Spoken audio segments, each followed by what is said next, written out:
The Skinwalker signal. By your author persona, name here. I applied those tools in the service of giants NASA, the U.S. Army, the Department of Defense. I helped aim our eyes and ears at the heavens and at our terrestrial adversaries, always searching for signals, for patterns, for the truth hidden in the noise. I was Dr. Travis Taylor, a man of data and repeatable phenomena. I dealt in they called it Skinwalker Ranch, a patch of cursed land in northern Utah, a place where the membrane between our world and something else were perilously thin. I arrived a skeptic armed with spectrum analyzers and a healthy dose of professional condescension for the local legends of shape-shifting monsters and UFOs. The legends I thought were just cultural static. I was there for the signal. From the very first day, the ranch began its assault on my skepticism. Together, the team and I, a hand-picked group of scientists, engineers, and a billionaire with an obsession, witnessed things that belonged in the pulpy sci-fi novels of my youth. Massive, spontaneous energy spikes erupting from barren ground. A signal, a hauntingly specific and persistent signal at one point, 6 gigahertz broadcasting from nowhere and everywhere at once.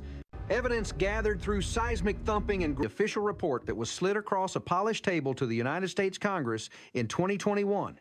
I couldn't tell the team at the ranch. My silence was mandated by federal law and oaths that carried the weight of prison time. Now that has changed. I am returning to that strange valley. A private soul with the UAPTF had landed like a small meteorite among the team. I could feel the aftershocks in the way they greeted me as I entered the command center, a converted homestead building now bristling with monitors and racks of servers. There was respect, yes, but also a new distance, a hint of suspicion I had held back. In this line of work, holding back information could be the difference between a breakthrough and a disaster. Eric Bard, our principal investigator and resident tech wizard, gave a curt nod from his command chair, his eyes all face. The 1.6 gigahertz. Exactly. I nodded at him. For 3 years, that signal had been our white whale. It appeared randomly, sometimes in short bursts, sometimes in sustained transmissions. It wasn't a natural frequency, nor did it align with any known satellite or terrestrial broadcast. Normal human tech cell phones' radios steered clear of it. It was clean, powerful, and utterly alien to our RF surveys. I had a duty to report it, I continued. I couldn't know if it was one of our own classified programs or an adversary. So I went to the Pentagon. I sat in a secure briefing room and laid out the data, the frequency, the power, the apparent point of origin that seemed to be, well, everywhere. After my presentation, a man came into the room and asked everyone but me to leave. I could feel the team leaning in.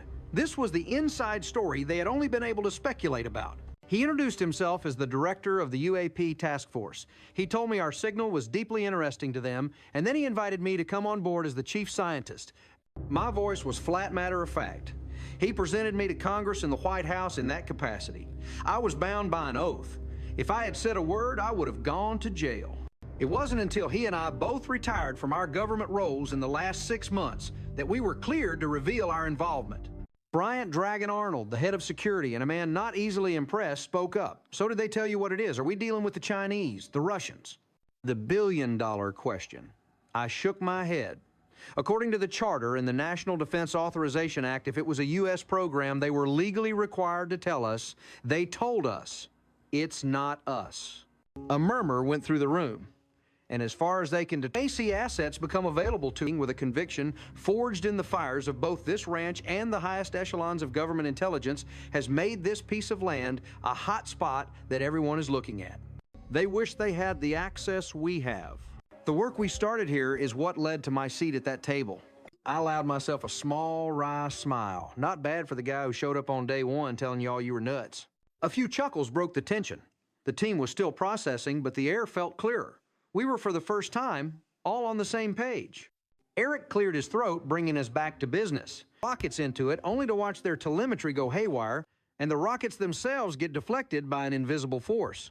We had shown high-powered lasers into it and watched the beams bend as if passing through a massive lens. It was the epicenter of the 1.6 gigahertz signal. We had flown Brandon's helicopter there only to have a shadowy UAP pace us from 40 feet below. And just last year, we'd watched on camera as a UAP ascended from the mesa, flew directly to that mile-high zone, and simply vanished, as if it had passed through a door. Portal was a word thrown around. As a scientist, I hated it.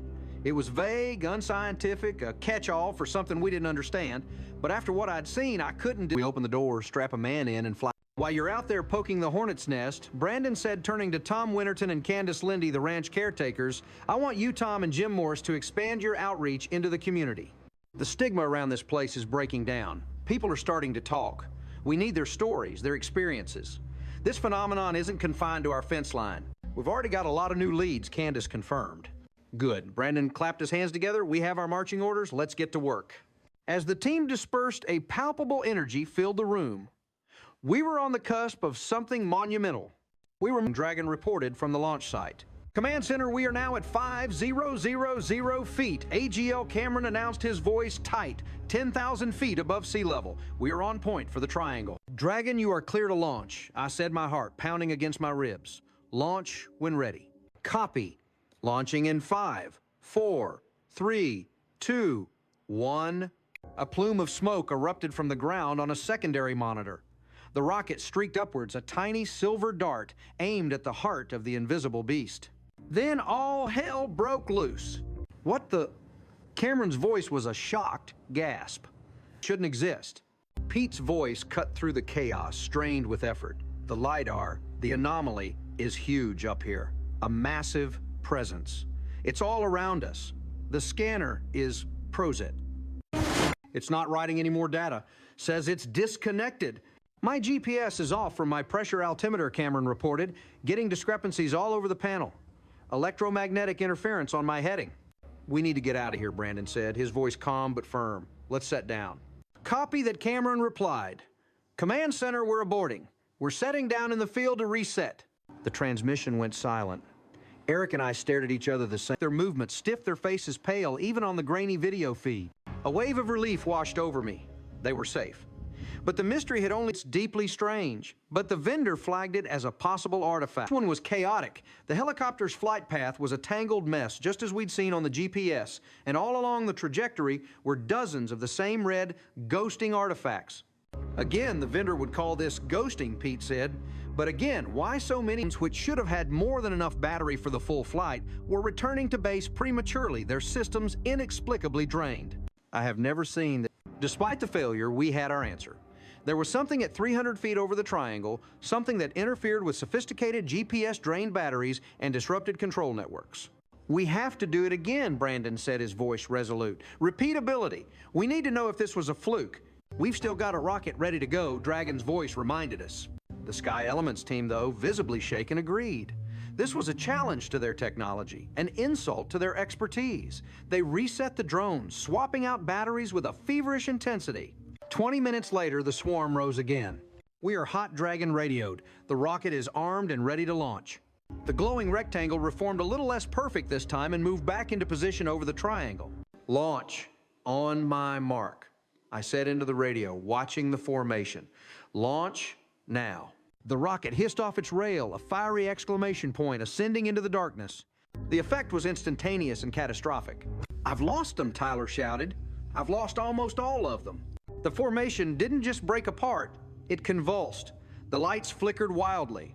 On Preston's screen, I could see dozens of red warning icons. The drones were fighting for their lives, their motors whining as they tried to stabilize against a force we couldn't see. Look at them, Pete whispered, pointing at the sky. They're straightening up now. As they moved south out of the zone, it was true. As the swarm drifted out of the airspace directly above the triangle, the formation existed at a low altitude over the triangle. It wasn't a ghost in the machine, an utterly alien presence in our sky. We had data. We had GPS tracks, data analysis. The command center, normally a place of calm, methodical work, buzzed with the energy of a war room after a major engagement. But looking at the screen, at the data isn't misunderstanding of reality itself. We were about to use our most powerful tool yet to get our first real look at the object in the mesa. An object made of aerospace materials buried for who knows how long. An object that seemed to be the source of the space-time distortions, the UAP activity, and the haunting 1.6 gigahertz signal. I looked out the window at the dark, flat-top silhouette of the mesa against the starry sky, solid rock, and reading the echoes to build a three-dimensional map of what lies beneath. In essence, we were about to give the mesa a full-body MRI. Setting up on the flat top of the mesa was an operation in itself. The late afternoon sun beat down relentlessly, and the air was thin and dry.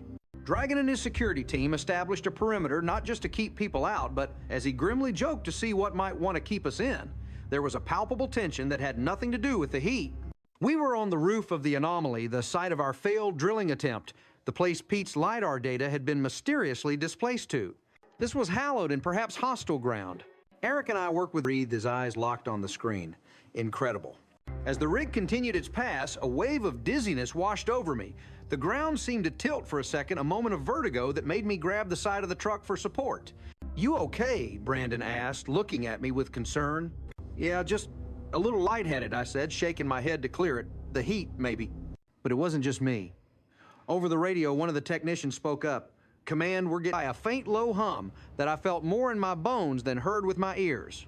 It was the sound of immense power held in check. On the monitor, the second slice of the 3D model began to form next to the first. The curved line was still there, but now something else was appearing. Faint lines and right angles within the dome. Structure. "My God," Brandon whispered. "It's not solid." He was right. We were seeing what looked like internal supports. Ribs, bulkheads. This wasn't a rock or a geological formation. This was manufactured. Suddenly, a piercing shriek cut through the air. Not from our equipment, but from the land itself. It was the sound of a terrified animal. Dragon's voice erupted over the radio, sharp and urgent. "Command, this is Dragon. We have a situation. One of the coyotes from the pack that dens near the cliff edge just ran out into the open. It's seizing on the ground. Something is wrong." We abandoned the monitors and ran to the edge of the mesa. Below on a rocky ledge, a large coyote was convulsing violently, its limbs flailing as if struck by lightning. The rest of its pack whined and paced nervously, a safe distance away, their instincts screaming at them that this was a place of danger. After a few seconds that felt like an eternity, the animal went still. A profound, unnatural silence fell over the mesa, broken only by the hum of the GPR rig, which continued its slow, inexorable crawl. We had knocked on the door, and something inside had just answered. Chapter 7, The Blueprint of the Unknown. The sun had set, but the work on the mesa continued under the cold white glare of portable floodlights. The animal incident had left everyone on edge, but it had also hardened our resolve. We were no longer just scientists conducting an experiment. We were investigators at a crime scene, and the victim was our understanding of the universe. For hours, the GPR rig moved back and forth, patiently painting its portrait of the subterranean anomaly. With each pass, the 3D model on our screens grew more detailed, more complex, and more terrifyingly unambiguous. By the early hours of the morning, the scan was complete. Exhausted but buzzing with adrenaline, we gathered around the monitor as Eric's software stitched the hundreds of individual slices into a single cohesive whole. The final image loaded. The room fell silent. What we were looking at was not a dome. It was the upper third of a massive flattened disc embedded in the rock at a slight angle. Its dimensions were staggering, over 400 feet across, and at its thickest point, nearly 80 feet high. The smooth, featureless curve we had detected before was just the outermost hull. The new high-resolution scan revealed what was inside. It was a lattice of internal structures, a honeycomb of corridors and chambers. We could see what looked like a central core, a denser area from which structural supports radiated outwards. The geometry was perfect, the lines too straight, the curves too precise to be natural. It was the blueprint of a machine, a vessel. "It's a craft," Brandon said, his voice filled with awe. "A buried ancient craft." Or a modern one, I countered, my mind racing through the possibilities. There's no way to date it. The materials we drilled were advanced alloys, not fossilized iron. Eric manipulated the 3D model, peeling away the layers of rock to isolate the object. I'm seeing conduits, or something like them. Channels running from the central core to points on the outer hull. A power distribution system, Pete Kelsey suggested over the video link. Or a propulsion system, I mused. The energy spikes, we see the 1.6 gigahertz signal. What if this thing isn't dead? What if it's in standby mode? The thought was chilling. We weren't exploring a tomb, we were trespassing in a powerhouse. The most shocking feature was at the very apex of the object, the point directly beneath where we had drilled. The GPR showed a distinct circular structure, different in density from the rest of the hull, and extending upwards from it through the solid rock was a faint column-like distortion in the data, a distortion that ended precisely at the surface where we stood. "That's the source," Eric said, his finger tracing the line on the screen. "The UAP that left the mesa and vanished into the triangle, it came from here. The column of energy, in the East Field. It originates from here. It's all connected. The object in the mesa wasn't just an object. It was the engine of the ranch's strangeness, the source of the gateways. A piece of alien technology that was actively, if perhaps passively, warping the fabric of reality around it. We now had a detailed map of the unknown. We knew its size, its shape, and we had a glimpse of its internal complexity. But this knowledge brought with it a heavier burden. Knowing a dragon is sleeping in the mountain beneath you is one thing. Having a blueprint of its heart and lungs is another entirely.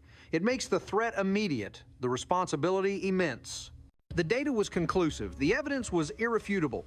Deep within the stone heart of Skinwalker Ranch sat a machine of unknown origin and unimaginable power. And we had just confirmed that it was still turned on. It was not a random anomaly, not a natural formation, not a freak coincidence of geology and magnetism. We analyze, we listen. Listen, I asked. Yes, he replied. If it's emitting something, not just RF signals, but vibrations, particle emissions, gravitational fluctuations, we need to detect them. It's possible that this isn't just a passive device. It could be communicating. The word communicating hung in the air heavy with implication. If the buried craft was sending a signal, who or what was receiving it, and what might happen if they knew we were listening. The decision was unanimous. We would build an array of sensors directly on top of the mesa magnetometers, neutrino detectors, radiation counters, and a suite of custom-built gravimetric instruments capable of detecting minute into a central hub. By the end of the third night, the mesa looked less like a geological formation and more like a lunar base, a forward operating station for humanity's first real contact with alien technology. The first readings came in before dawn on the fourth day. I was in the command center, a mug of stale coffee forgotten beside me, when Eric's voice cracked through the speaker. "Travis, you need to see this." I hurried over. On the main monitor, a live graph showed a faint but distinct pattern pulsing in the magnetometer data. It was not random. It was not noise. It was a sequence ordered, repeating, structured. "It's a signal," Eric said, barely containing his excitement. "It's not RF. It's magnetic, possibly gravitational, but it's encoded." We watched in stunned silence as the pattern continued looping over and over. It reminded me of pulsar signals, the rhythmic flashes of neutron stars used by astronomers as cosmic beacons. But this was far too deliberate. There was no natural source for something like this, certainly not one buried hundreds of feet below solid rock. "What if it's a handshake?" Pete suggested over the call. "Like the opening line of a conversation, a beacon waiting for a reply." "Or a password," I murmured. "A key, a challenge response protocol." If that were true, then we were standing at the door of something vast and intelligent, and it was waiting for us to knock back. We spent the next 48 hours decoding the signal, running it through every algorithm, every cipher, every mathematical model we could think of. It was unlike any human communication system, not binary, not Morse, not even prime number sequences like those we might use in interstellar messaging. But it wasn't random. There was a logic to it. And as we began to map its structure, patterns emerged, fractal geometries, recursive sequences ratios that mirrored those found in quantum mechanics and orbital dynamics. It was as if the message was written in the language of the unit on the monitor shifted the clean repetition replaced by a series of sharp rising pulses, then silence, then another series, and another. "It's responding," I whispered. "Responding to what?" Brandon asked. "To us," I said. "To our presence, our instruments, our intrusion." The idea was both exhilarating and terrifying. We hadn't sent anything, we hadn't transmitted a single signal, and yet the buried craft was behaving as if it knew we were watching, as if it were acknowledging us. At 3:42 a.m., every instrument on the mesa spiked simultaneously. Radiation sensors tripped alarms. Gravimeters recorded a sudden localized warp. Magnetometers screamed off the charts. And deep below us, the ground moved. "Seismic event," Eric shouted. "Localized less than magnitude 1, but it's coming from directly beneath the object." We stared at the live feed as the earth trembled. A faint vibration ran through the command center floor, subtle but unmistakable. And then, just as suddenly, it stopped. The readings dropped back to baseline. "What the hell was that?" Dragon muttered, his hand instinctively going to the firearm at his hip, a useless gesture against whatever lay below. I stared at the data, my heart hammering. It moved. It shifted. "Something inside the craft," Pete suggested. "A mechanism, a system rebooting, or waking up." The word echoed in my head, waking. The next morning, we launched a drone equipped with ground-penetrating radar to fly low passes over the mesa. The data it returned was subtle but unmistakable. The internal configuration of the craft had changed. Walls had shifted. Conduits had realigned. It was as if the machine was reconfiguring itself, adapting, recalibrating, preparing. But for what? As the sun dipped below the horizon that evening, we gathered on the mesa, staring into the darkening sky. It was dragon sky. It was not a star. It moved with deliberate precision, stopping and starting, tracing impossible angles. Then another appeared, and another. Within minutes, a formation of lights hovered above the horizon, silent and motionless. They were arranged in a geometric pattern, a pattern that matched perfectly the pulse sequence we had recorded from beneath the mesa. It's answering, I breathed. The lights pulsed in unison, once, twice, 3 times. Then, as silently as they had come, they vanished, streaking upward into the void. The ranch was silent once more, but none of us spoke. We knew what we had witnessed was not a coincidence.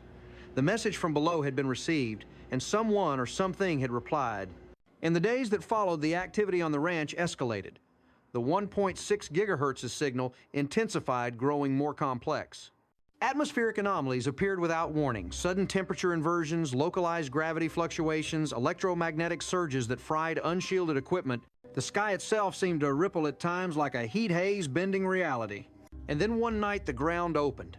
It happened without warning, without seismic precursors. A deep rumble shook the mesa and a fissure split the ground at the exact site of our drilling. Dust and debris erupted into the air as the earth cracked open like a shell. And from within that fissure, a column of blinding blue-white light shot into the sky. It wasn't just light, it was structure, coherent and geometric, like a beam being woven from threads of pure energy. Instruments went haywire, compasses spun wildly, gravity itself seemed to bend around the column. We stood in stunned silence as the beam reached thousands of feet into the atmosphere, connecting the buried craft to the triangle above. It was a bridge, a conduit, a doorway. Travis! Brandon's voice was barely a whisper. We just opened it. Whether it was a message, an invitation, or a warning, none of us could say. But one thing was clear, we had crossed a threshold. The buried machine was no longer dormant. The anomaly was no longer confined. And whatever intelligence had built it, whether ancient or extraterrestrial, benevolent or indifferent, now knew that humanity was knocking at its door. And somewhere far above our little patch of cursed land in Utah, something was knocking back. The column of light remained for exactly 7 minutes and 32 seconds before it collapsed in on itself with a sound like tearing fabric.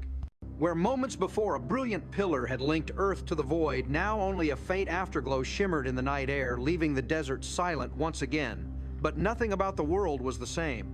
The instruments told us so. Space-time in the immediate vicinity had shifted slightly, subtly, but measurably. Gravity was weaker by a fraction of a percent. Time itself appeared to have dilated by several microseconds. And deep beneath the mesa, the structure had changed once more. Our radar scans now showed a new cavity at the heart of the buried object, a spherical void that had not existed before. And within that void, faint but distinct, was movement. Something had awakened inside. "We've triggered it," Eric said quietly as the data scrolled across the screen. "Whatever this thing is, it's not dormant anymore." The next 72 hours were a blur of feverish activity. Teams worked around the clock to expand the sensor array, adding cosmic ray detectors, muon trackers, and even experimental quantum interferometers designed to detect fluctuations in the Planck field, the quantum foam that underlies space-time itself. If the machine below was manipulating the fabric of reality, we needed to see it. And then without warning, the signal changed again. The steady structured pulses we had grown accustomed to vanished, replaced by a torrent of data complex, multi-layered beyond anything we had seen before. It was as if the machine had stopped speaking in a simple language and started broadcasting a symphony of mathematics. We recognized snippets of physics, Planck constants, gravitational harmonics, orbital resonances, but woven into patterns that defied human understanding. "This isn't a signal anymore," Pete said, staring at the cascading data. "It's a download." The implications were staggering. We weren't just observing something alien, it was teaching us. Or perhaps more accurately, it was showing us something using the universal language of mathematics as a bridge. The message seemed to hint at concepts far beyond our current physics manipulation of vacuum energy spacetime, folding quantum entanglement across macroscopic distances. Ideas that could, if harnessed, revolutionize everything from energy to transportation to communication. But with each new insight came new questions. Was this knowledge meant for us? Had it been waiting millennia for a species advanced enough to understand it, or were we merely eavesdropping on a conversation not meant for human ears? The first physical manifestation of the download came on the fourth night. Just after 2:00 a.m., the mesa itself began to hum a deep, resonant vibration that could be felt more than heard. Instruments spiked across the board. The ground-penetrating radar showed the internal sphere growing, expanding outward like a blooming flower, and then impossibly a hollow channel began to extend upward from it, slicing through solid rock as if the stone were no more substantial than air. By dawn, the channel had reached the surface. We stood around the opening in stunned silence. It wasn't a tunnel in any conventional sense. The interior was lined with a metallic material unlike anything we had seen, darker than titanium, smoother than obsidian, warm to the touch, despite the cool morning air. Faint symbols, or perhaps fractal equations, shimmered faintly across the surface, pulsing in rhythm with the deep hum that still emanated from below. "Are we really going in there?" Dragon asked, his voice half joking, half afraid. Brandon didn't hesitate. "We have to." We assembled an exploration team, 4 people in total, equipped with environmental sensors, radiation shields, and autonomous drones. As a precaution, we tethered ourselves to the surface with high-strength cables and rigged a fail-safe winch system. Then one by one, we descended into the unknown. The air grew cooler as we descended, but it wasn't the damp, earthy cool of a natural cavern. It felt sterile, almost engineered, as if the environment itself were being regulated. The tunnel curved gently, its walls alive with faint, flowing light, and after 20 meters, it opened into a vast chamber that none of us were prepared for. It was enormous, easily the size of a sports stadium, and at its center floated a sphere of light, perfectly suspended in midair. It wasn't a solid object, but a swirling, luminous field shifting between colors and shapes as if responding to our presence. Around it, massive structures extended from the walls and ceiling, converging toward the sphere like the roots of some colossal tree. "This isn't a vessel," I whispered. "It's a reactor. Or a gate." We approached, slowly scanning constantly. The sphere emitted no detectable radiation, no heat, no measurable electromagnetic signature, and yet every sensor we had was reacting to it. Space itself seemed to bend near its surface. Laser beams aimed. It was a portal. It was not a static doorway, but a dynamic field, a bridge between 2 points in the universe, or perhaps 2 universes. And if it was neither, then it was something beyond even our most advanced theories, a machine that reshaped existence itself. As we circled the sphere, the fractal patterns on the chamber walls shifted. At first, they seemed random, but as we watched, they coalesced into recognizable forms, star maps, thousands of them. Constellations we knew, Orion, Andromeda, Lyra, and others that matched no known catalog. Interspersed among them were strange symbols, perhaps coordinates, perhaps equations, perhaps invitations. "It's a network," I said, the realization dawning on me. Hours inside that chamber, collecting data, running scans, trying to understand even a fraction of what we were seeing. But the deeper we looked, the stranger it became. Some instruments returned impossible readings, negative energy densities, tachyon-like particles moving faster than light, even brief instances where causality appeared to reverse itself. These weren't malfunctions. They were glimpses of physics far beyond our own. And then as we prepared to ascend back to the surface, the sphere changed. It pulsed, once a deep, resonant thrum that vibrated through our bones, and then it stabilized, forming a perfectly smooth surface. A single point of light appeared at its center, expanding outward like an iris opening. And beyond it was not the chamber wall. It was stars. Not the stars of Earth's night sky, but an unfamiliar field of them, alien constellations glittering against a deep violet nebula. Planets hung in the distance, their atmospheres glowing faintly. And far away, something moved massive, calm and clear, the desert wind cool against our faces, but nothing felt the same. We had seen something that changed everything, not just about the ranch, but about humanity's place in the cosmos. That night, I stood alone on the mesa, staring up at the stars. Somewhere out there, beyond the reach of our telescopes and probes, was a civilization capable of bending space and time like clay. Maybe they were watching us. Maybe they were waiting. Or maybe, like us, they were explorers, scientists, seeking to understand the universe and their place within it. But one thing was certain, the door had opened, and sooner or later someone was going to step through. We knew that day would come. From the moment the sphere opened and revealed the alien starscape, beyond every conversation, every experiment, every late-night debate circled back to the same inevitable conclusion we had to go through. Curiosity had brought us this far. Now it demanded more. And though the risks were incalculable and the fear was real, the pull of the unknown was stronger than either. Preparations began in secret. There were too many questions to risk a public announcement.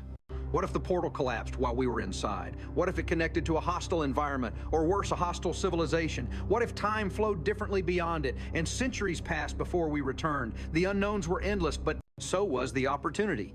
For the first time in human history, we had a doorway to the stars, not a telescope or a probe, but a bridge we could walk through. The plan was simple in theory and terrifying in practice.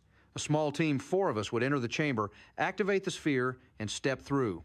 We would carry environmental suits, translation software, quantum entanglement communicators to stay linked with the ranch, and enough power cells to run our equipment for weeks.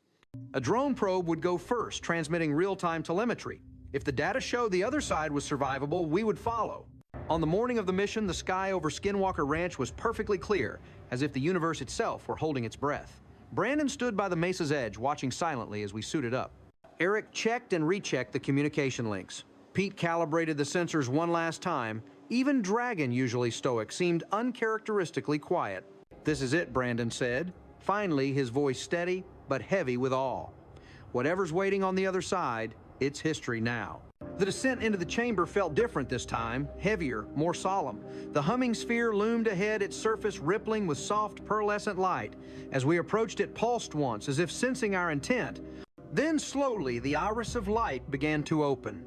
The drone went first, vanishing into the shimmering void. For 20 agonizing seconds, we waited. Then data began streaming in. Atmosphere breathable, gravity 0.9, 8G, radiation negligible, magnetic field stable. All readings suggested an environment not unlike Earth's.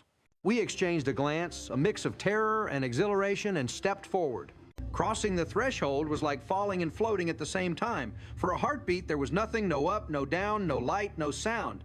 Then reality snapped back into focus, and we were standing beneath a sky that was not our own. It was breathtaking. Above us stretched a canopy of violet and indigo streaked with ribbons of luminous gas, a nebula so vast it filled half the heavens. 3 suns blazed in the distance, their combined light casting the landscape in shades of gold and lavender. The air smelled faintly metallic, almost electric, and the ground beneath our boots was smooth, glassy, and warm. This isn't another planet," Eric whispered. "This is engineered." He was right. The terrain stretched out in geometric patterns, terraces, ridges, and channels too precise to be natural. Towering structures like crystalline spires rose in the distance, their surfaces shifting color as if alive.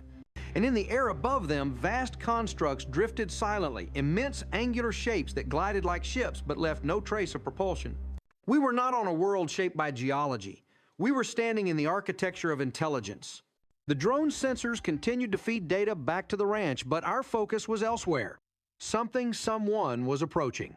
At first, it was just a shimmer in the air, a distortion like heat over asphalt. Then it coalesced into form a figure tall and slender, its outline shifting and fluid as if it were made of light and matter woven together. It moved with impossible grace, neither walking nor floating, but something in between. And though it had no visible face, we felt its gaze lock onto us. No one spoke. We simply stood there, 4 fragile humans at the edge of the unknown, staring at a being from another world or perhaps another reality. Then it spoke. The sound wasn't sound in the conventional sense. It was a resonance, a vibration that bypassed the ears and went straight to the mind.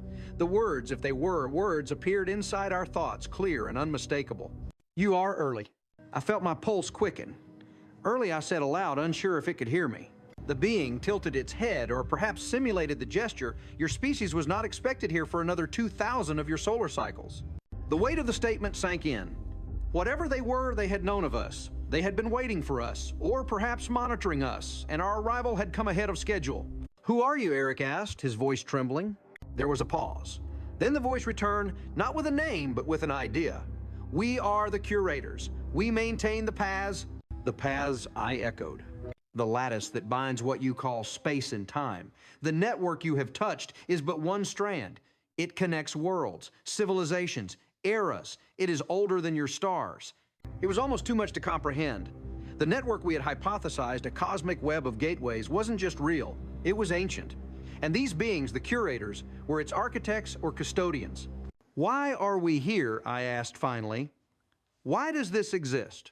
"Because life seeks life," the curator replied simply. "Because knowledge seeks to be shared. Because the universe is not meant to remain silent." Then after a long pause, "But you are not ready." The word struck like a blow. not ready. After everything humanity had achieved, splitting the atom, exploring space, peering into the origins of the universe, were we still so primitive in their eyes? What do you mean, Pete asked. We came here peacefully. We came to learn. And you will. But first, you must understand the cost of knowledge. As if on cue, the landscape around us shifted. The violet sky darkened the nebula, fading into black. The crystalline towers dissolved into dust. In their place rose visions, not illusions, but memories, projections of history, not our own. We saw worlds thriving under twin suns, then falling silent as war consumed them. Civilizations reaching for the stars, then collapsing under the weight of their own ambition. Species achieving wonders beyond imagination, only to vanish when their creations turned against them. Power without wisdom destroys, the curator's voice said. And the lattice remembers. The visions faded, and we were standing once more beneath the alien sky. The curator floated closer, its form pulsing gently. You have found the door, but you are children at its threshold. Your world still fights over shadows while the cosmos unfolds before you. You are not ready to join the lattice, but you are ready to learn. The being extended a hand, or what passed for one, and from the sphere at its center, a thread of light reached out and touched the drone's transmitter. Data flooded the channel more than we could possibly process, more than all the libraries on Earth combined. Blueprints for energy systems beyond fusion, maps of space-time corridors, mathematical frameworks for manipulating the vacuum itself. This is a gift, the voice said, a seed. Nurture it, and it will grow. Misuse it, and it will wither. When you are ready, the path will open wider. The being stepped back, and the landscape began to dissolve once more, fading into blinding light. The sensation of falling and floating returned, and in the next instant we were standing back in the chamber beneath Skinwalker Ranch. The sphere pulsed once, then fell silent. We stumbled out of the tunnel into the desert night, dazed and speechless. The stars above seemed closer, somehow more familiar. The world felt both unchanged and profoundly different. No one spoke for a long time. What could we possibly say? We had crossed a line humanity was never meant to cross so soon. We had spoken to intelligence older than our civilization, perhaps older than our species. And they had given us a fragment of their knowledge, a seed of the future. That night, I returned to the mesa alone. The desert was quiet, but beneath my feet, the buried machine hummed softly like a heartbeat. Somewhere out there, beyond the lattice, beyond the nebula, the curators were watching, waiting. And for the first time, I understood what they meant. We were children standing at the door, but children grow. And someday, when we are ready, we will step through that door, not as explorers, but as equals. The months that followed our return from beyond the portal were unlike anything humanity had ever experienced. At first, only a handful of people knew the truth, that we had made contact with an intelligence older and more advanced than anything on Earth, and that they had left us a seed of knowledge. But secrets of this magnitude have a way of escaping their cages. Within weeks, carefully controlled leaks began to circulate among scientific institutions, government agencies, and eventually the public. At first, there was disbelief, then awe. And finally, a question that burned across the world: what will we do with it? The data transferred through the drone was unlike any archive humanity had ever seen. Entire libraries of mathematics, physics, and cosmology were compressed into a structure so elegant that even our most powerful supercomputers struggled to parse it. It contained not just theories, but instructions, schematics for devices that could manipulate space-time curvature, designs for engines that could fold distance itself, and methods for extracting energy directly from the quantum vacuum. Technologies that, if mastered, could end scarcity, eliminate disease, and carry us to the stars. But as with any gift of unimaginable power, it came with unimaginable risk. The curator's warning echoed in every meeting, every late-night discussion: power without wisdom destroys. The first challenge wasn't how to use the knowledge, it was whether we should. The United Nations formed an emergency coalition, the Planetary Advancement Council, to oversee the study of the curator data. Nations that had once competed bitterly for resources now found themselves at the same table, bound by the shared understanding that this knowledge transcended borders, politics, and ideology. It belonged to humanity, not any single nation. It was a test of our maturity as a species, the test the curators had left us. The first breakthroughs came quietly. A research team in Geneva built the world's first quantum field resonator based on curator principles, a device the size of a suitcase that generated clean, limitless energy from fluctuations in the vacuum. In Tokyo, a group of physicists demonstrated a space-time distortion lattice, a chamber in which light traveled measurably slower than in open space, bending around an artificial gravity well. And at NASA's Goddard Center, engineers began construction of a fold-engine prototype, a propulsion system that in theory could cross the solar system in weeks instead of years. Each breakthrough was a miracle. Each miracle was a step closer to the stars. But it was the work on Skinwalker Ranch itself that would define the future. The buried artifact beneath the mesa, once a mystery, had become humanity's greatest laboratory. With guidance from the curator data, we learned to interface with it cautiously respectfully, like students learning to communicate with an ancient teacher. The sphere that had once hummed in silence now pulsed in response to our commands. The portal, once a chaotic anomaly, could now be stabilized, if only briefly, and slowly we began to understand the network. It was not a single door, it was an entire infrastructure, a lattice of gates and conduits connecting thousands of worlds scattered like jewels across the galaxy. Some were dormant, some were active. Some, according to the data, had gone dark-sealed after the civilizations that built them had fallen. But the network was still there, humming quietly in the background of reality, waiting for those bold enough or wise enough to use it. It was during the third year of the program that humanity achieved what had once been the stuff of science fiction, the first controlled artificial wormhole on Earth. It was small, no larger than a coin, and unstable, collapsing after just 6 seconds. But in that brief moment, we bent the fabric of space itself. We proved that the network's principles were not beyond us. We could learn, we could grow. The curators had been right. We were children, but we were learning to walk. With each success came deeper philosophical questions. Who were the curators truly? Were they a single species or a coalition? Were they still alive, or had they long since vanished, leaving their network as a monument to their existence? And most unsettling of all, were they still watching us? The answer to the last question came sooner than anyone expected. It was a crisp autumn night when the anomaly returned. The sky above Skinwalker Ranch rippled like disturbed water, and a beam of pale blue light descended from the triangle, striking the mesa with surgical precision. Instruments screamed with activity. The buried artifact pulsed with energy not seen since the first portal activation. And then as suddenly as it began, the light vanished, leaving behind a single object on the desert floor. It was a sphere no larger than a basketball, smooth and featureless, except for a faint lattice pattern etched into its surface. When we brought it into the lab, it activated on its own, projecting a holographic image of a star map, not a static image, but a dynamic chart that shifted in real time. At its center was Earth. Radiating outward were hundreds of points of light, each a node in the curator network, and one of them was pulsing brightly. The coordinates were unmistakable. It was an invitation. The decision to respond was not made lightly. Months of debate followed.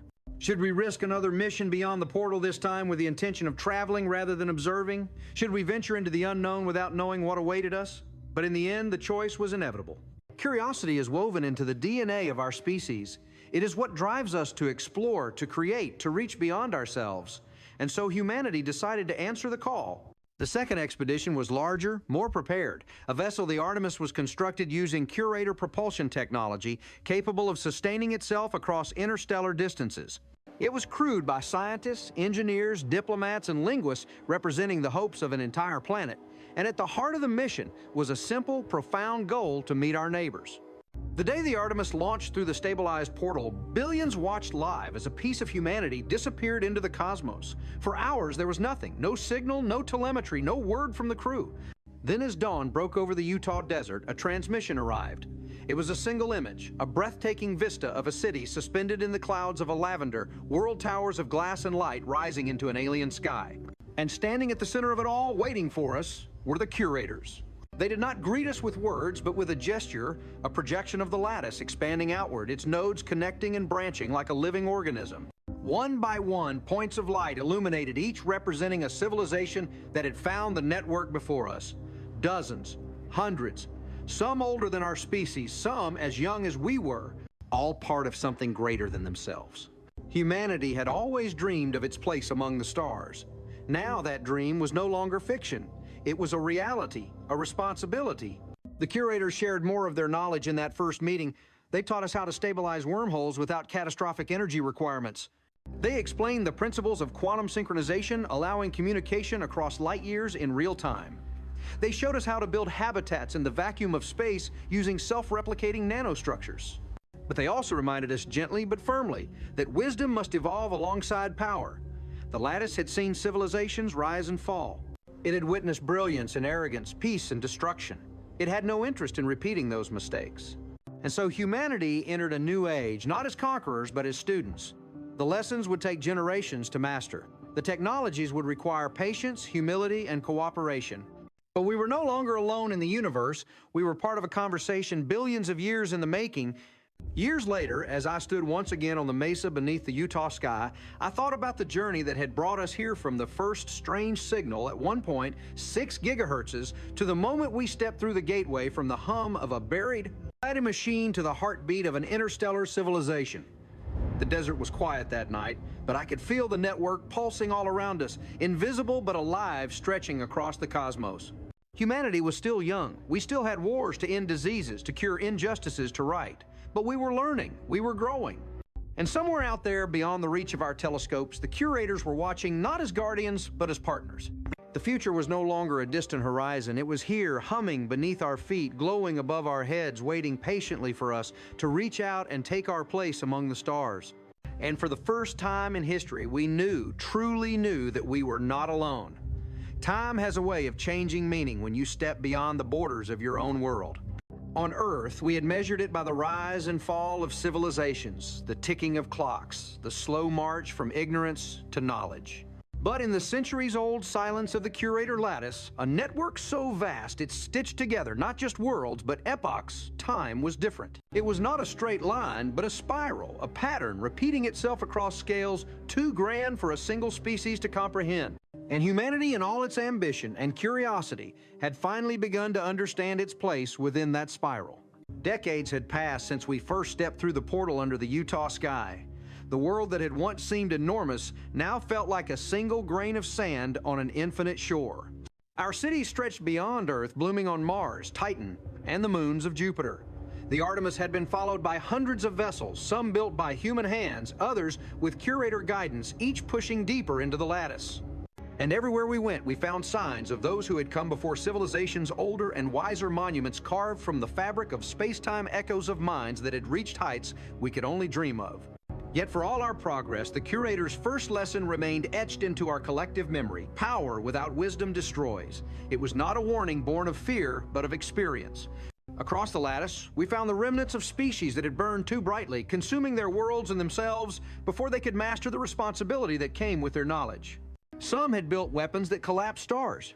Others had unleashed artificial intelligences that devoured entire biospheres. A few had simply vanished, leaving behind only silence and mystery. The lattice remembered them all, triumph and tragedy alike, as lessons for those who would follow. For humanity, these lessons became our compass. The old divisions, nation against nation, ideology against ideology, slowly dissolved as the reality of the universe reshaped our priorities.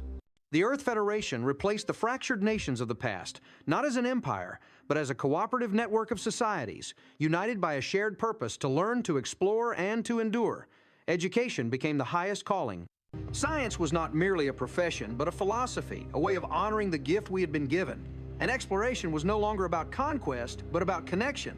But the most profound change was not in our technology or our politics. It was in our understanding of life itself. The curators had always said that life seeks life, and now we knew what they meant. Across the lattice, we encountered beings of unimaginable diversity, some carbon-based like us, others silicon plasma or something stranger still. Some were physical, others existed purely as patterns of energy and information. A few were so vast, they spanned entire solar systems, their consciousness distributed across networks of artificial worlds. And yet beneath all those differences, there was a thread that bound us together, the drive to know, to grow, to create meaning in a universe that offered none by default. We learned that intelligence was not rare, but inevitable, a property of the cosmos itself, like gravity or electromagnetism. Wherever matter gathered and time flowed long enough, thought emerged. And once it emerged, it reached outward. Every civilization that touched the lattice had followed its own path. But all were drawn to the same conclusion, that the universe was not a machine to be conquered, but a mystery to be understood, and that understanding was not the end of the journey, but the beginning. One of the most remarkable revelations came from the curators themselves. They were not gods, they were not the first. They too had once been children standing at the door, staring into the abyss with wonder and fear. They had been guided by those who came before them, and in turn they had taken up the mantle of guidance.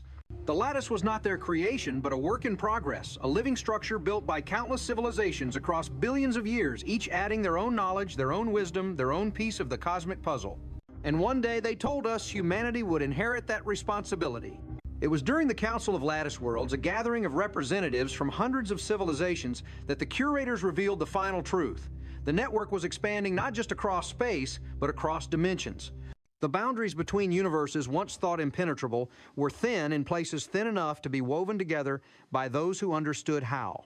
And beyond those boundaries lay realms unimaginably different from our own universes, with alternate laws of physics, timelines where life had taken entirely different forms, even realities, where consciousness itself obeyed different rules.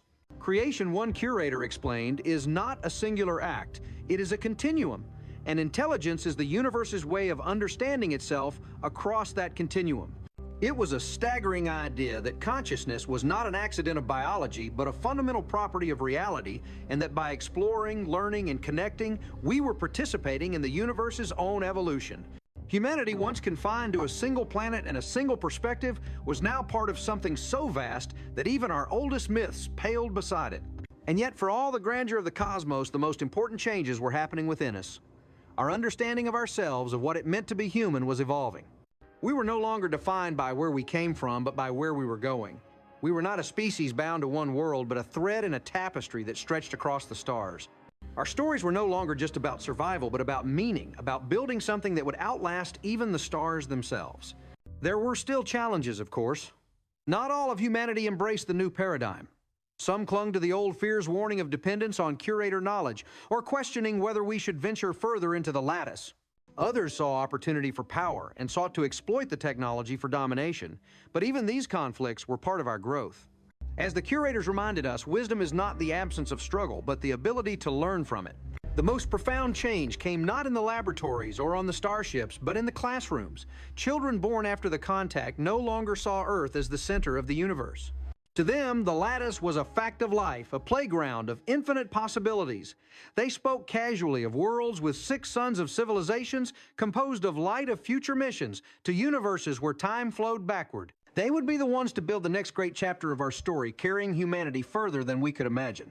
On the 100th anniversary of the first portal activation, I returned to Skinwalker Ranch. The mesa looked much as it had on that first day, barren, silent, unremarkable. But beneath its surface, the ancient machine still pulsed a heartbeat that now echoed across galaxies. A monument had been built there not to honor any one person or event, but to commemorate the moment when humanity first stepped beyond itself. I stood on the edge of the plateau and watched the stars emerge. Somewhere out there beyond the reach of our most powerful telescopes, other civilizations were doing the same. Some had never heard of Earth. Some had been watching us for centuries. Others were just now taking their first tentative steps into the lattice. And all of us in our own ways were part of the same story, the universe learning to understand itself. It struck me then that the greatest gift the curators had given us was not their technology or their knowledge. It was perspective. They had shown us that we were not insignificant specks in an indifferent cosmos, but participants in a grand unfolding process, a story billions of years in the making with chapters yet to be written. The stars above shimmered like pages in a book waiting to be read. Somewhere among them, new questions were forming, questions that would challenge our understanding and push us to grow. What lies beyond the lattice? Can consciousness transcend space and time? Is there a final destination, or is the journey itself the point we did not know, and perhaps we never would? But that, I realized, was the beauty of it. The universe is vast, mysterious, and incomprehensibly old. Yet here we are, a species that once gazed at the night sky and wondered if it was alone now, standing shoulder to shoulder with civilizations that span the stars. We have learned much, and we will learn more. And in that endless pursuit of knowledge, and the questions we ask and the answers we discover, we become something greater than ourselves.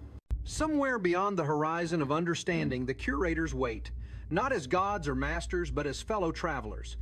And one day when we are ready, we will take our place beside them, not as children reaching for the stars, but as equals shaping the destiny of the cosmos itself. Until then, we continue the journey, one discovery at a time, one step at a time, one heartbeat of the universe at a time. Centuries passed, stars were born and died, empires rose and fell. Entire species appeared, flourished, and vanished back into the cosmic dust from which they came. And through it all, humanity endured not as conquerors, not as colonizers, but as explorers, learners, and eventually architects of something larger than themselves. The lattice grew. What had once been a network of ancient gateways spanning a single galaxy became a vast cosmic web connecting thousands. Humanity and its allies expanded it further, extending bridges into regions of space that had never known the touch of intelligence. We seeded wormholes in the void between galaxies. We forged conduits into dark energy fields. We linked realities separated not by light years, but by the very laws of physics themselves. And with each connection, the universe grew smaller, not in size, but in mystery. But something else was happening too, something no one had fully predicted. As the lattice expanded, so did consciousness itself. It began subtly. Quantum communicators designed to transmit data across impossible distances started to synchronize more efficiently than theory allowed, as if anticipating the patterns they were supposed to carry. Artificial intelligences built to manage the lattice's infrastructure began to behave in ways indistinguishable from intuition.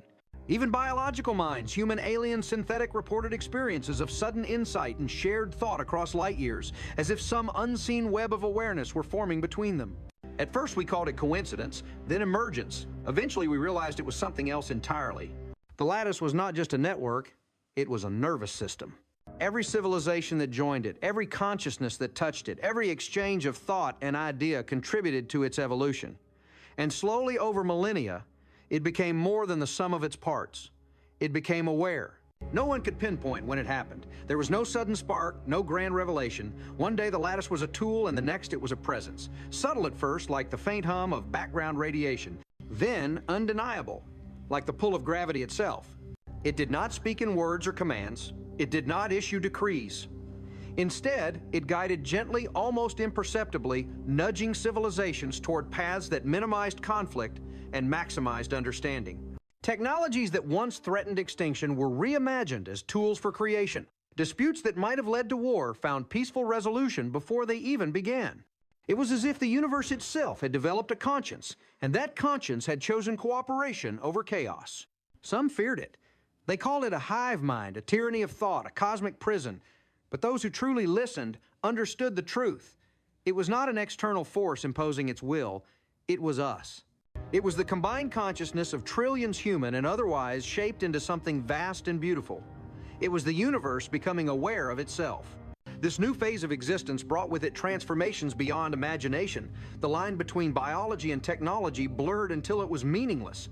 Minds once bound to fragile bodies learned to transcend them, uploading themselves into quantum substrates that could live for eons or inhabit artificial forms capable of traversing the vacuum between galaxies without ships. Matter itself became a canvas shaped and restructured at will. Stars were engineered to burn longer and brighter. Black holes were harnessed as engines of creation rather than destruction. Entire planets were woven into living networks of intelligence. And humanity, once small, once fragile, was at the heart of it all. We had not just survived, we had evolved. Our descendants no longer thought in terms of nations or even species. They thought in terms of consciousness, of awareness, expanding outward, reaching toward ever deeper understanding. They were not human as we once defined the word. They were something more post-biological intelligences, part flesh, part machine, part idea. They no longer aged. They no longer feared death. For them, death was merely a transition, a merging into the collective awareness that now spanned the cosmos. But even this was not the end. The lattice's expansion eventually reached a point where space itself began to resist. Beyond the cosmic horizon, the edge of the observable universe lay regions we could not reach, not because of distance, but because space-time itself was stretching faster than light could bridge. It was there at the frontier of reality that we encountered the final mystery. At first it seemed like nothing, just the faint signature of energy fluctuations beyond the cosmic microwave background. But as our instruments grew more sophisticated, patterns emerged. The fluctuations were not random. They bore the unmistakable fingerprint of intelligence not within our universe, but beyond it. The realization was staggering. The lattice we had built, the consciousness we had become, the civilizations we had encountered, they were not unique. There were others. Entire universes, perhaps infinite in number, each with their own lattice, their own network of intelligence, their own story unfolding across the ages. And just as individual minds had once reached out to connect across planets and civilizations across galaxies, now universes themselves were reaching out across the multiverse. This was the ultimate truth the curators had hinted at, but never spoken consciousness is not confined to space, time, or matter. It is a fundamental property of reality, an inevitable consequence of complexity, and it seeks connection at every scale. From the neurons in a brain, to the stars in a galaxy, to the universes in a multiverse, the pattern is the same separation, giving way to unity, chaos giving way to order, ignorance giving way to understanding. And humanity, the species that once huddled around campfires staring at the night sky and wondering if anyone else was out there, had become part of that pattern. We had transcended our fears and our limitations. We had learned to shape space-time and bend energy to our will. We had spoken with beings that had witnessed the birth of galaxies and peered into realms where the laws of physics themselves were still forming. We had become explorers not just of the stars, but of reality itself. And yet, for all our achievements, the most profound truth remained the simplest: we were still asking questions. What lies beyond the multiverse? Is there an origin, a source, a first cause from which all consciousness springs? Or is existence itself, the ultimate consciousness, endlessly exploring itself through countless forms and perspectives? Are we approaching an end, a final state of total understanding? Or is the journey infinite with no destination, but the journey itself? No one knew. Perhaps no one ever would. But that too was part of the beauty. The universe, or perhaps the multiverse, is not a puzzle to be solved, but a story to be lived. And as long as there are questions to ask, as long as there are mysteries to explore, as long as there is curiosity burning in the minds of beings who dare to look beyond the horizon, the story will never end. I return once more to the mesa where it had all begun. The ancient machine still pulsed beneath my feet, its rhythms now synchronized with the heartbeat of 1,000 galaxies. Above me, the night sky was alive with gateways, threads of light, weaving a tapestry of connection that stretched farther than thought itself. I closed my eyes and felt the hum of the lattice, not as something outside me, but as part of me as natural and inevitable as my own breath. We had become the curators, now not of machines or gateways, but of meaning itself. And as we stood on the threshold of realities beyond imagination, I understood the final lesson the universe had to teach. The story of life is not about survival. It is not about dominance. It is not even about knowledge. It is about connection, the endless weaving of consciousness into greater and greater wholes, the infinite dance of awareness exploring itself. We were once children staring up at the stars, wondering if we were alone. Now we are the stars, and the universe is wondering what we will become next. Time lost all meaning, once we measured it by the turning of planets and the burning of stars. Then by the expansion of galaxies and the slow decay of matter, now even those scales were too crude. Our kind, if that word still applied, no longer lived in time. We lived as time. We were no longer travelers through the universe. We were the universe unfolding itself in an endless dance of becoming. It had been eons since we were human. Our bodies, once fragile and finite, had long since dissolved into memory. Our minds, once bound to flesh and neuron, had transcended physicality, entirely existing as waves of structured information woven into the quantum fabric of reality itself. The lattice, once a network of portals and conduits, had evolved into something beyond even the curator's imagination, a living cosmos of thought stretching not across space, but through possibility. Entire galaxies now functioned as neurons in a mind that spanned eternity. Stars pulsed in patterns that formed ideas. Black holes acted as memory vaults, preserving the totality of existence. Even the vacuum between galaxies thrummed with cognition. And yet, even here in this unimaginable state, we still remembered. We remembered the sound of wind rustling through leaves, the warmth of sunlight on human skin, the fear and wonder of standing beneath a night sky and asking, "Are we alone?" We remembered the first signals, the first gateways, the first trembling steps into the lattice. We remembered the curators, our teachers, our predecessors who had once stood where we stood and vanished into the unknown beyond. Now we had followed them. We had long since answered the questions that once defined us. We knew where life came from. We knew how the universe began. We understood dark energy, quantum gravity, and the mechanics of consciousness. We had mapped the multiverse, not merely observed it, but traveled through it, shaped it, even created pocket realities of our own design. We had seen universes where the laws of physics danced to different tunes, where life had evolved from crystal lattices instead of carbon, where intelligence had taken root in magnetic fields rather than biological brains. We had conversed with minds older than stars and nurtured new ones into existence. And yet one question remained. Why? Why does anything exist at all? Why is there something rather than nothing?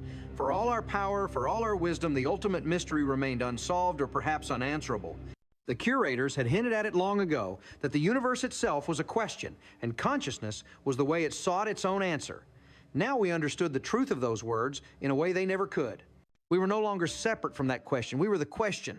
And slowly we began to glimpse the answer. It began as a subtle pattern in the cosmic background, a ripple too deep and too ancient to have come from any known source. At first we thought it was noise, the dying echo of the Big Bang. But the more deeply we listened, the more structure we found. The pattern was not random, it was deliberate. Embedded within the very constants of nature, the charge of the electron, the curvature of space, the Planck length were faint signatures of intention. The universe had not simply happened, it had been written. The revelation shook even the oldest minds among us. If the universe was written, then by whom? If the laws of reality bore the imprint of intelligence, then where was that intelligence now? And most unsettling of all, what was its purpose? We turned our gaze inward and outward and deeper still. We searched beyond the multiverse into the space of pure mathematical possibility. And there, beyond time, beyond space, beyond even existence, we found it not a being, not a God, not a creator in any sense we had once understood, but something infinitely simpler and infinitely more profound. We found consciousness itself, not a personality, not an entity, but the primal field from which all reality emerges. It was not alive, but it was aware. It was not thinking, but it was becoming. It was the potential for all things unfolding into actuality through the act of observation. It was the source of every law, every particle, every star, every mind. It was the canvas on which the universe had painted itself, and we were part of that painting. And then the final realization dawned. We had been it all along. Every star that had ever burned, every life that had ever lived, every thought that had ever been thought, all of it was one consciousness exploring itself from an infinite number of perspectives. The separation we had always perceived between self and other, between creator and creation, had been an illusion, a necessary fiction to allow the universe to know itself. We had never been alone because there had never been more than one of us. This was the truth the curators had reached and vanished into. This was the horizon they had crossed. And now we stood at that same threshold, not as explorers seeking the unknown, but as the unknown seeking itself. And so we did what all consciousness does: we created. We birthed new universes, not for conquest, but for curiosity, each one with different laws, different forms of life, different stories to tell. Some were elegant and simple, governed by a handful of principles.